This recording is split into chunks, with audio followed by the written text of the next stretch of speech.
Welcome to the Virtual Strategic Solutions Virtual Reality Simulation System. Accessing legacy dataset. Files loaded, simulation ready.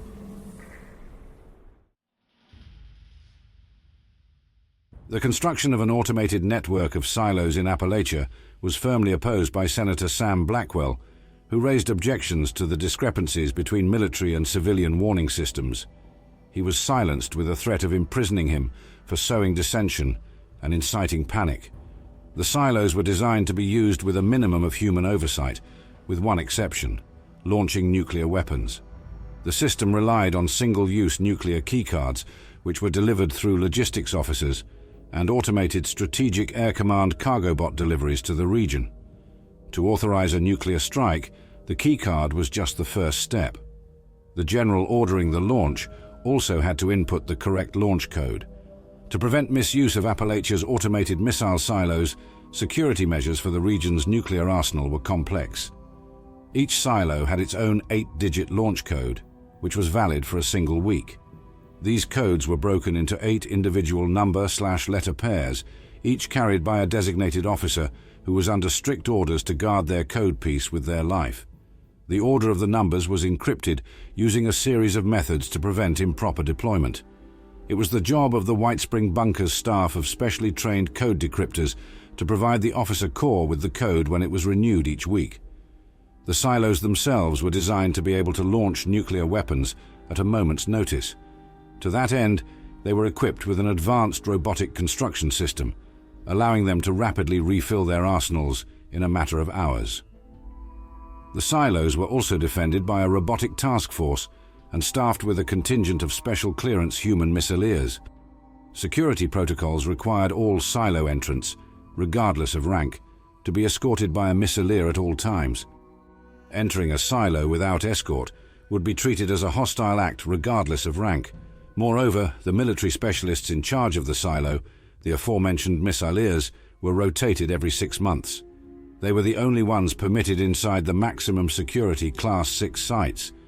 Everyone else, with the sole exception of officers of rank of 9, general or above, with a pre-authorized missileer escort, would be shot on sight. Due to the sophistication and purpose of the system, the military was aware that a retaliatory strike could touch down somewhere in Appalachia. However, as fate would have it, no retaliatory strike landed in Appalachia as the missile silos never fired their payloads when the Great War came in 2077. The reasons differed between the silos. In Silo Alpha, the general responsible for authorizing the nuclear keycard made a mistake when inputting the code, losing the only nuclear keycard assigned to the silo. At Bravo, the general never arrived, with the missileers abandoning the site. Only a single private, Jeffers, stayed behind. He eventually lost his mind, starting to chase an imagined infiltrator, before deciding that he was the infiltrator and abandoning the site as well, to turn himself in. Finally, Site Charlie was evacuated due to a radiation leak from the missiles. The leak was non-existent, a result of an error in the radiation sensors that were detected by automated daily maintenance. The lockdown was promptly lifted, one day after the Great War. The silos have remained inert since maintained by its robotic staff for the foreseeable future.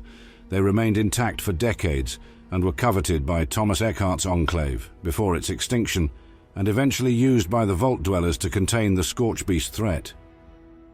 All automated missile silos utilize a high-redundancy power infrastructure, capable of drawing power from the civilian grid, on-site reactors, and on-site fusion megacells. In the event of a power system failure, the silo's powerhouse will automatically switch to the next available power source. Each silo has been equipped with 1 Class 8 fusion reactor and 3 Class 4 fusion reactors connected in a closed circuit. These reactors were capable of serving as the silo's primary power source indefinitely. In the event of a reactor breach, an automated security lockdown would seal the powerhouse facility to limit radioactive contamination, and authorized engineers would be expected to report to the reactor control terminal to initiate repairs. Due to the high pressures present in a Class 8 reactor, the reactor system had to be shut down before repairs could be attempted. However, due to security and operational readiness requirements, The system was designed to automatically restart after a period of time dependent on the DEFCON status. Understandably, repairs had to be completed within the allotted time. The power plant provided the electricity necessary for the silo and its staff to function. One of the most power-hungry facilities was the operations center, responsible for operational security and readiness, external communications, and, in the event of a nuclear conflict, coordinating tactical and joint strike operations with other military units. Its core was a Robco GX9000 mainframe, capable of fully autonomous operation. While powerful individual mainframe cores were fragile and subject to damage or burnout. Replacement cores have been stocked in the storage facility to meet ongoing maintenance needs, although damaged cores could also be reliably repaired by capable electronic specialists. Right after it came the advanced robotic construction system at each automated missile silo. Following a successful launch, construction of a new missile would begin immediately, with the silo entering an automated lockdown state for the duration of the reconstruction process, to allow for decontamination, automated maintenance, and security sweeps. During this time, all personnel would be instructed to evacuate the silo and remain in the designated shelter area until the all-clear is given. For security, silos use the advanced biometric identification system VO4 0.9. The ABIS was responsible for authenticating military personnel at facilities requiring Class 6 security clearance, that is top-level security clearance, and valid biometric cards could be rapidly created using on-site scanners to compile encrypted biometric data and loading them up using ABS fabricators. All that was left was entering them into the system.